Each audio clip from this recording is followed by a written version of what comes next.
Now student, अब हम third learning outcome achieve करेंगे, वेन ब्रिज ऑसिलेटर। तो अब हम स्टडी करेंगे वेन ब्रिज ऑसिलेटर। तो बेसिकली जो वेन ब्रिज ऑसिलेटर है उसमें हमें यहां पर, तो अगेन जो वेन ब्रिज ऑसिलेटर है उसमें हमें 360 डिग्री फेज शिफ्ट अचीव करना है, जो कि बार्क-हुसैन कंडीशन के अकॉर्डिंग होना चाहिए। तो यहां पर हम यूज करते हैं नॉन इन्वर्टिंग ओपैम्प। तो बेसिकली जो नॉन इन्वर्टिंग ओपैम्प है वही आपको 0 डिग्री या 360 डिग्री फेज शिफ्ट दे देता है, और कहीं से हमें यहां पर कोई फेज शिफ्ट नहीं मिलता है। तो सबसे पहले हम यहां पर डायग्राम बनाएंगे और उस डायग्राम में हम बिल्कुल वैसा ही एनालिसिस करेंगे जैसा हमने आरसी फेज शिफ्ट ऑसिलेटर में किया हुआ है। तो सारे कंसेप्ट बिल्कुल सिमिलर रहने वाले हैं, सेम कैलकुलेशन रहने वाला है। तो चलिए डायग्राम बना लेते हैं। तो ये आप देख सकते हैं, ये है आपका वेन ब्रिज ऑसिलेटर का डायग्राम, जिसमें आप क्लियरली देख सकते हैं कि V0 जो हमारा आउटपुट है, आप देख सकते हैं V0 ये आउटपुट है आपका, और यहीं से आप फीडबैक ले रहे हैं। और ये जो आपका फीडबैक है इसमें आप देख लीजिए आपके रेजिस्टेंसेस कनेक्टेड हैं और कैपेसिटेंसेस कनेक्टेड हैं। तो ये जो फीडबैक वाला जो सर्किट है उसी में आप देखिए जो उसका आउटपुट है वो है VF, और इसी VF से आप बेसिकली अचीव कर रहे हैं इनपुट ऑसिलेटर का। पर अगर आप देखेंगे ये जो VF है, ये जो फीडबैक आ रहा है वो पॉजिटिव टर्मिनल में कनेक्टेड है। दैट मींस ये आपका कौन सा ओपैम्प है? ये है आपका नॉन इन्वर्टिंग ओपैम्प। ठीक है, तो यहां पर in Wien bridge oscillator non inverting op amp, तो हम यहां पर नॉन इन्वर्टिंग ओपैम्प यूज करते हैं। ठीक है, और non inverting op-amp provides 360 degree और 0 डिग्री फेज शिफ्ट। क्लियर अच्छे से? तो यहां पर अब अगर हम अपना कैलकुलेशन स्टार्ट करें तो हम यहां पर समझने के लिए कुछ अज्यूमशंस ले लेते हैं। सपोज इसे हम मान लेते हैं Z1 और इस वाले पाथ को हम मान लेते हैं Z2। ठीक है, तो अब हमारा जो कैलकुलेशन होगा वो अगेन इसी फीडबैक सर्किट के लिए होगा। हमारा टारगेट अगेन यही होगा कि हम बीटा अचीव कर पाए। तो अगर आप देखें हमने ओपैम्प में जिस तरह से सर्किट सॉल्व किए हैं वही अप्रोच हम यहां पर यूज करने वाले हैं। तो हम यहां पर सबसे पहले कैलकुलेट करेंगे VF। तो अगर आप ध्यान से देखेंगे यहां पर तो जो VF होगा वो क्या होगा? V0 into Z2 upon Z1 plus Z2। ठीक है, basically Z1 and Z2 assume कर लेने से आप देख सकते हैं कि आपको काफी इजीली यहां पर समझ में आ रहा है, क्योंकि आपने ओपैम्प के सर्किट्स में भी बिल्कुल सेम टास्क परफॉर्म किया हुआ है।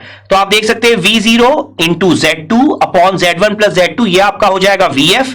तो बेसिकली VF अपॉन V0 ये आपका क्या होता है? Beta, feedback voltage divided by output voltage. तो ये जो बीटा है ये आ जाएगा Z2 upon Z1 plus Z2। काफी इजीली आप यहां पर कैलकुलेशन कर सकते हैं बीटा का, लेकिन आपको यह पॉइंट ध्यान रखना है कि Z1 Z2 जस्ट आपने अज्यूम किया है, उनकी वैल्यूज आपको चाहिए होंगी। तो इसे हम यहां पर इक्वेशन नंबर 1 दे देते हैं और हम यहां पर Z1 एंड Z2 की वैल्यू निकाल लेते हैं। तो अगर आप देखेंगे जो Z1 है आपका वो बेसिकली क्या है? R और C का सीरीज कॉम्बिनेशन, और Z2 जो है वो R और C का पैरेलल कॉम्बिनेशन है। Z1 हो जाएगा R plus 1 upon J omega C, basically R plus ZC। मैंने आपको हमेशा बताया है कि R की यूनिट होती है ओम और C की यूनिट होती है फैरेड। तो आपको अगर दोनों को एक साथ ऑपरेट करना है तो दोनों की यूनिट आपको ओम लेनी होगी। दैट मीन्स दोनों को आपको इंपेडेंस में कन्वर्ट करना होगा।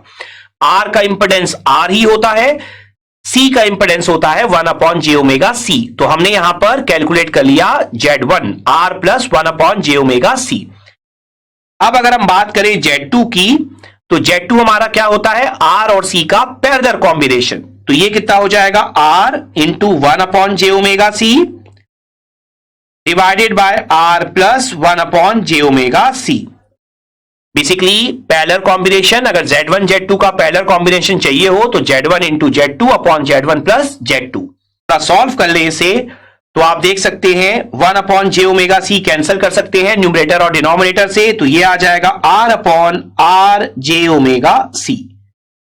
तो यहां से अब अगर हम इक्वेशन नंबर 1 में Z2 और Z1 की वैल्यू पुट कर दें तो R upon 1 plus J RC omega divided by R plus 1 upon J omega C plus R upon 1 plus J R C omega.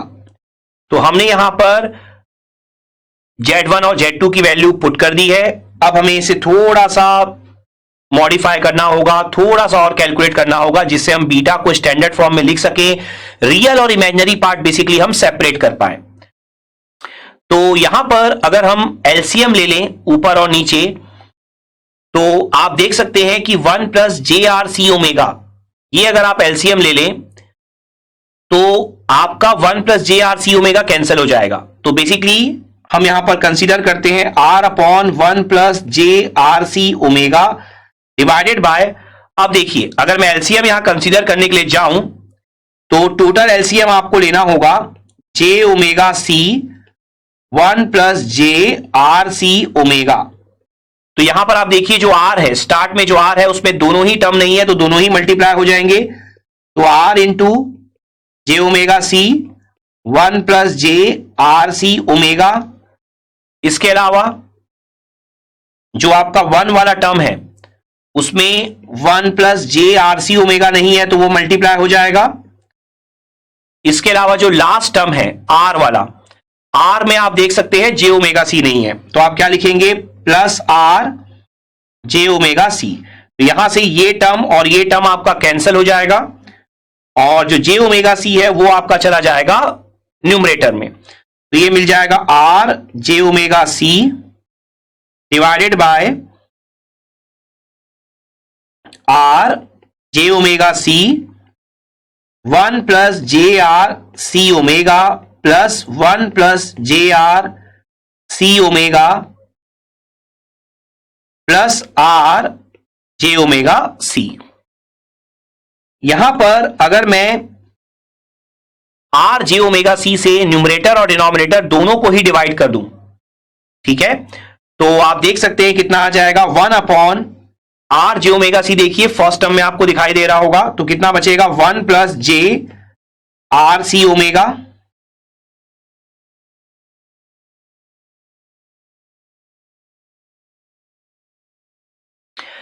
Second term में आप देखिए आपको सिर्फ 1 plus J R C omega दिखाई दे रहा होगा, तो 1 plus J R C omega divided by J R C omega हो जाएगा ये। और जो लास्ट टर्म है उसमें आपको आर जे सी ओमेगा दिखाई दे रहा है, तो डिवाइड करने पर क्या बचेगा, सिर्फ और सिर्फ 1। तो यहां पर बीटा इज इक्वल टू हो जाएगा, देख सकते हैं आप यहां पर 1 प्लस 1 2 हो जाएगा, 2 plus J R C omega plus, देखिए अगर आप 1 plus J R C omega divided by J R C omega को भी सेपरेट करें तो J R C omega upon J R C omega ये हो जाएगा 1, फिर 1 upon J R C omega, तो 1 बाय जे क्या होता है, माइनस जे, तो ये हो जाएगा minus J upon R C omega. अब आप यहां पर देख सकते हैं बीटा की वैल्यू क्या हो जाएगी, 1 अपॉन 3 प्लस जे, अगर आप कॉमन ले लें तो ये हो जाएगा R C omega minus 1 upon R C omega. Again हमें पता है कि बार्क-हुसैन कंडीशन से एंगल ऑफ ए बीटा कितना होना चाहिए, इज इक्वल टू 0 डिग्री और 360 डिग्री होना चाहिए। दैट मीन्स आप क्या लिख सकते हैं कि जो आपका इमेजिनरी पार्ट है ए बीटा का वो क्या होना चाहिए, आपका 0। तो अगर आपको इमेजिनरी पार्ट ए बीटा का 0 करना है तो आप सबसे पहले यहां पर A beta that means loop gain लिख लीजिए। तो loop gain that means A beta is equal to हो जाएगा, ए बीटा ऑलरेडी आपके पास है तो जस्ट ए से मल्टीप्लाई कर दीजिए, A upon 3 plus J R C omega minus 1 upon R C omega. अब आपको इसका इमेजिनरी पार्ट 0 करना है, तो imaginary of A beta is equal to 0। तो यहां से आप देख सकते हैं इमेजिनरी पार्ट क्या है, R C omega minus 1 upon R C omega. तो ये कितना हो जाएगा, R C omega minus 1 upon R C omega is equal to 0। तो यहां पर R C omega is equal to 1 upon R C omega हो जाएगा हमारा, तो यहां पर आप बोल सकते हैं R square C square omega square is equal to 1। तो यहां से ओमेगा स्क्वायर की वैल्यू आ जाएगी 1 upon R square C square. तो यहां से फुल एंड फाइनल जो आपका ओमेगा नॉट है वो आ जाएगा 1 अपॉन आर सी, और यूनिट क्या हो जाएगी, रेडियन पर सेकेंड। नाउ इसी को हम लिख सकते हैं एफ नॉट के टर्म में।